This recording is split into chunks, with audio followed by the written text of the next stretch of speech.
Look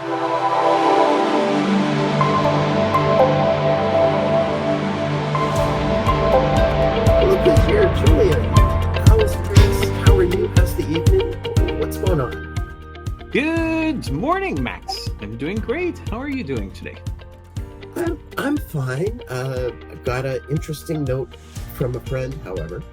Nice. So some kind of an up and down story, honestly, that he's shared, and I thought I'd share it with you and we could talk about it a little bit. All right. Sounds like a plan. What's All that right. story all about? So it's about a fireplace. Okay. A new topic for us. So this friend of mine, they have a gas fireplace and they've lived there for a long time. And in the fall, the pilot light went out. Bang, bang, bang, bang, trying to get it to light, and it wouldn't light. And so they fussed with it for a while. They could get it to work a little bit, but eventually they just realized that it was broken and they needed, they weren't qualified to rip this thing apart and figure out what was going on and repair it. So, of course, when this happened was when the weather turned cold. So fireplace repair places are in very high demand. So I think he said he called 4 different places. And it was one of those things where one of them, I think, had, he's got it here. One of them had an online option for making a reservation. All the rest you had to call and get a hold of somebody.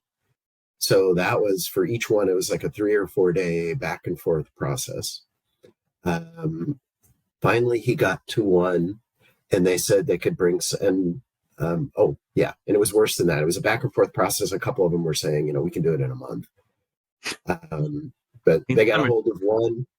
They got a hold of one who could come pretty quickly, and so they signed up, and it was a good price. They felt very good about what they were charging, and it was a thing where we will get it working at this price. If we need new hardware, we'll charge you for that, but we're not going to charge you anymore for labor. So he was really happy with kind of the way they approached it and everything. So appointment came along. The people came. There were 2 people. They were very good. They were very knowledgeable. They came in very quickly, just got down to business, took the things apart, cleaned it up very quickly, let them know that even though they've been there a decade and this was the first time they'd had somebody come, that this is something you should have cleaned every couple of years professionally. But apparently with a minimal amount of shaming. He doesn't sound like that was he kind of figured he would be hearing something like that. So that wasn't an issue to him. They worked on the repair. Turned out they did need a replacement part. They had the part on the truck. They got the part. It was, I don't know, he didn't give a number, but he said it wasn't very expensive. Whole process took less than half an hour. Cleaned everything up real good. And, he was there to see just how much cleaning there was to do. So that was really above and beyond. They came and they showed they had it working. The thing now is that in the middle of the fireplace, normally it's gas, so it just kind of looks like there's an even flame and everything. But now there's this one big streak of flame in the middle of the thing. And the guy, when he asked about it, the guy said, well, yeah, this part's really old.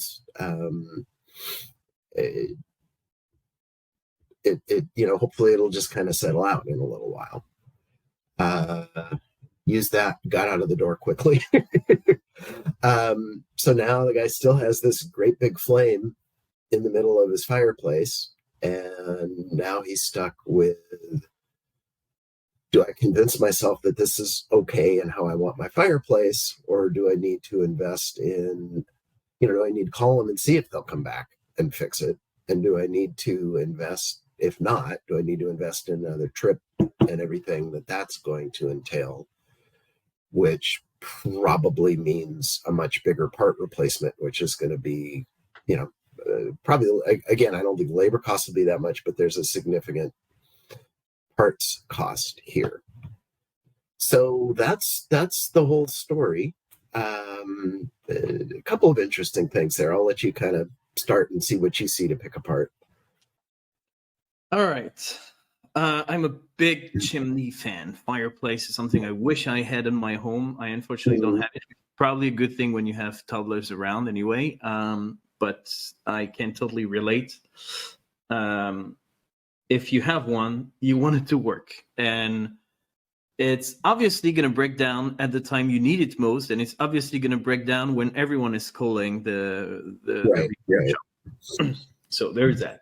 So ups and downs. You start with downs. Your friend is trying to call multiple vendors. No one is responsive.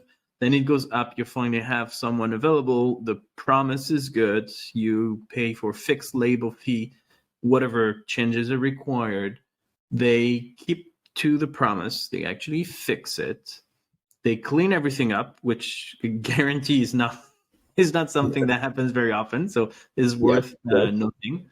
And then there is just a hiccup. It's working. Yes, it is working, but it's not as pretty as it used to be. The question I may still have is it potentially dangerous having that big flame in the middle, or is it just not as pretty?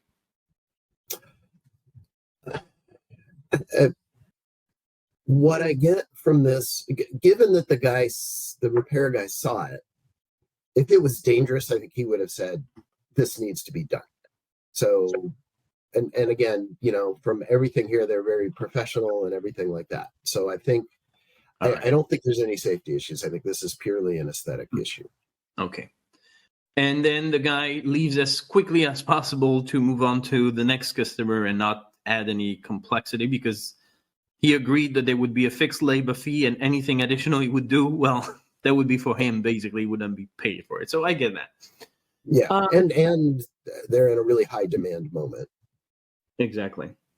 So the only thing, honestly, I think the experience starting bad, but it has nothing to do with that vendor specifically, right? It's just the current market. So if we just focus on that vendor specifically, they were quite quick to respond. Was it right? I forgot where that started. They were, let's see what he says. They were responsive. So relatively, they were quite quick. Yes. All right. So quite quick. And they had a very clear promise, which is not always the case. Very often it's either I'm going to show up, it's going to be free, and then you get a quotation that's 15 pages long, or even worse, that's already going to be $90 just for me to come, and no promises on what I'm going to be able to do. There's none of that. They kept the promise, and they went over and beyond from a cleaning perspective, which is definitely appreciable. So the only hiccup is he cared, and that's a thin line between the truth and the expectation. The truth is, he said, I'm going to fix it. He didn't say, I'm going to make it pretty. The expectation was, well, you're going to fix it, but you're going to make it look good, because the whole purpose, yes, it's to heat the house, but it's also the reason why you have a fireplace is because it's pretty. Otherwise, you can just have a heater. Exactly. And I think, he kind of refers to that in the email that, I think if he had said, I want this done, I'm sure they would have stuck to their promise. They may or not have had the part. They may have had to come back, but and that probably would have been an expensive part. So there's the, I don't think the vendor backed out on their. It sounds like the only thing this is guilty of is the vendor not being very, hey, what do you think? What do you think about this? This is not as you would like it. It wasn't that the vendor hid from it. He said, hey, this is the way this is. It was what I would have expected from both a customer experience perspective, but even business perspective, I would, if I was a vendor, I would probably say, look, this is not working. It will get you through winter. It's going to work just fine. I get it's not as pretty as you wish it were. And there's probably a way for us to fix it. But there's going to be additional costs. So what we could do is try to use it for a few days. If it gets better, then great. If you get used to it and you end up liking it, perfect. If not, let's make another appointment, and there's going to be a simple cost for labor. I'm going to try to fix it without replacing the piece. And if that's not good enough, I will replace that piece, but I need to tell you there's a range of X to Y dollars that you need to consider, plus labor costs, just so that you can sleep on it and think about it. That gives him a way out to go to the next customer and not delay business for money he's not going to make. That gives you another option, and that makes sure that if your friend had to fix it in the future, he would be the preferred vendor. With the way he left, I'm not sure he would be the preferred vendor at this point. I think that's fair. Given the competition, he may still be the preferred vendor but you're right, he put that at risk. He could have just very easily said, here's your options. It's a $100 part, it's a $300 part, whatever it is. My gut says this isn't something that they could repair that part, because if you've got a big stream of gas coming, there's probably something that got a hole poked in it, and the hole is, you can't really patch a hole that fire goes through. Maybe you can, but it's probably a lot cheaper to just replace it. So my sense is, I think you're right. I think if he had done something like that, that would have been the perfect way to handle it. I don't think what they did was horrible, and certainly everything else they did was good. So, but here's the thing: from a customer experience perspective, if you say, try it out for a few days, and I guarantee, I respect my promises, so I guarantee I will show up if you still need me. At least the customer is reassured that you're not leaving with something half done. There is some level of reassurance. That's from the customer experience perspective. But even from a business perspective, they are, and assuming that they're the core of their business and they don't do other things on the side, which they may or may not do, fall and winter time is their peak season. Chances are summertime is pretty quiet, spring as well. You could always say, it will hold throughout winter, so it's not going to be a problem. If really you can't bear looking at this single flame, then call me up, I'll come back. But if you would be willing to wait until spring or summer, when I don't have that much business anyway, I could give you a 5% discount, a 10% discount, or whatever it is. Would spend a day. Really, I'm getting business for the future, which we've both worked in the SaaS business at some point. We know how recurring revenue is very important. So you kind of get your future business in the pipe while leaving a satisfied customer behind. It's actually probably what should be happening in this situation. Yeah, I like that. And think of the moment in, let's say, April, when they call and say, hey, we remember that you had that flame issue. Are you okay with it? And I think that's the other thing that we talk about a lot, that this is a prime example of, is the cost benefit.